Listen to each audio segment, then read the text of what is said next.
હૃદયદ્રાવક ઘટના, ચાલકે કાબુ ગુમાવતા કાર ડિવાઈડર કૂદી કાર સાથે અથડાઈ, બેના મોત।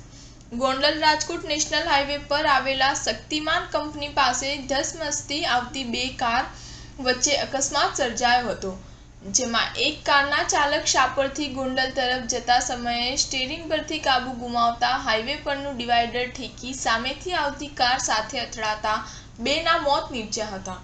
ગોંડલ રાજકોટ નેશનલ હાઈવે પર રોજિંદા નાના મોટા અકસ્માતની વણઝાર જોવા મળે છે, ત્યારે ગોંડલના ભરૂડી ગામ પાસે આવેલી શક્તિમાન કંપની પાસે બે કાર વચ્ચે અકસ્માત સર્જાયો હતો, જેમાં GJ01HW 5858 નંબરની કાર શાપરથી ગોંડલ તરફ જઈ રહી હતી અને GJ03MH 7803 નંબરની કાર ગોંડલથી રાજકોટ તરફ જઈ રહી હતી, જેમાં એક કારના ચાલકે સ્ટીયરિંગ પરથી કાબુ ગુમાવતા હાઈવે પરનું ડિવાઈડર ઠેકી સામેથી આવતી કારમાં ધડાકાભેર અથડાતા આ કાર પલટી મારી હતી અને કિરણભાઈ ખોડાભાઈ સિદપરા અને હસમુખભાઈ જગદીશભાઈ કિયાડા નામના વ્યક્તિના ઘટના સ્થળે જ મોત નીપજ્યા હતા। મૃતદેહને પીએમ અર્થે રાજકોટ સિવિલ હોસ્પિટલ ખસેડવામાં આવ્યા હતા। સ્ટાર ન્યૂઝ 7 હંમેશા સચ્ચાઈની સાથે।